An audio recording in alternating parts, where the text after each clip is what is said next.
Welcome back. Taking you back out live to Washington, D.C., Senate Majority Leader John Thune speaking now. Let's listen in. We will continue to work toward a day when the lives of all human beings are protected, even when they're small, even when they're weak, even when they're vulnerable, especially when they're small or weak or vulnerable.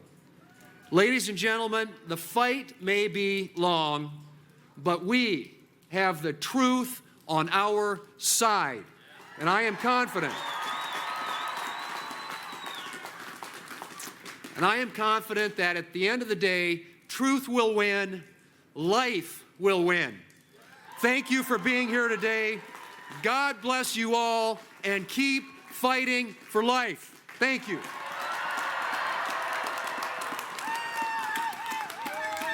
All right, there you have John Thune, the Senate Majority Leader. Here is the House Speaker, Mike Johnson. We'll listen in to his comments as well. We're so glad that you've joined us here in Washington, D.C. Thank you for making the trip. It really is a great encouragement to all of us to see all of you, so many pro-life Americans here to stand and march for the sanctity of human life. I stand here with these colleagues of mine, these leaders for life, and it means so much to us to see all of you. For 52 years, this event has united millions of pro-life Americans just like us for the common purpose that we believe that every child has the right to life. For 2 decades, before I was elected to Congress, I served as a constitutional law attorney, and I litigated cases to defend our fundamental freedoms like religious liberty and the sanctity of human life. And now in this role that I have as Speaker of the House, I'm working to defend those freedoms in a different way. And the good news is there are many leaders here in Congress, just like the ones standing behind us here, who are committed to doing that same thing. And of course, my friends, it is a new golden age in America, and now we have President Donald J. Trump back in the White House.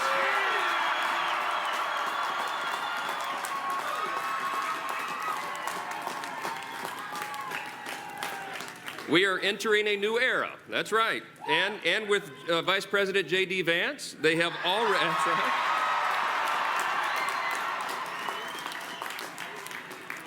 This new White House has already shown its resolve. It's one of his first official acts. President Trump just freed and pardoned nearly 24 wrongfully imprisoned pro-life activists.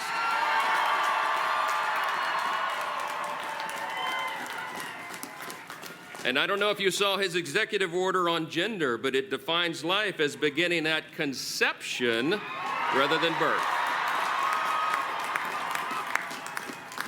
And in Congress just yesterday, the House passed the Born Alive Survivors Protection Act. It is a matter, that's right, it's a matter of basic humanity to ensure that a child who survives an abortion attempt should be cared for as he or she is lying on the table gasping for breath.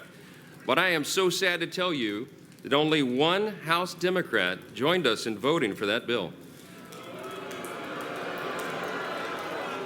It's incredible, really, but it demonstrates just how important events like this today are. My friends, House and Senate Republicans are committed to protecting innocent life. We will do it. As we near the 250th anniversary of our great nation, we remember that at the heart of our grand experiment in self-governance is the recognition of the right to life, as Leader Thune just said. America is premised on the self-evident truth that every single person is made in the image of our Creator, God, and thus every single person has inestimable dignity and value. And your value is not related in any way to the color of your skin or what zip code you live in or what you do for a living. Your value is inherent, that is given to you by God. Well, that's right.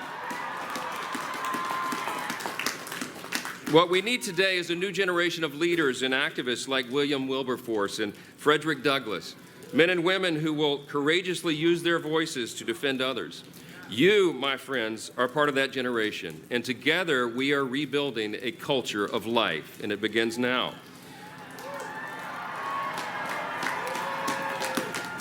By sharing your time and influence, by volunteering to assist pregnancy resource centers, all the very practical ways that we can assist, using our voices, using our influence, it's going to make a difference. I'll close with this. I was born in January 1972. It was almost exactly 1 year before Roe v. Wade became the law of the land. I was the product of an unplanned teen pregnancy, and I am so eternally grateful that my mom and dad ignored all the people who told them to just take care of that problem, and they chose to embrace life and to have me, the first of their 4 children. If they...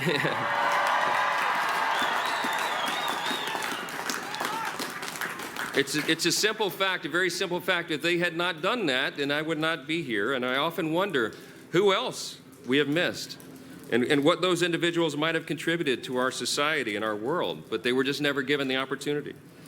I often wonder when we as a nation will face that reality and turn our hearts back to the self-evident truths that we boldly proclaimed in our nation's birth certificate in 1776, as was said earlier, that all people are created equal and that all people are endowed by our Creator with the right to life. Let's keep working to ensure that more eyes are opened, that more people will embrace those timeless truths, and that all children will be allowed the incomparable gift of being born. Thank you for being part of this movement and this noble cause. God bless this march, and may God bless the United States of America. Thank you.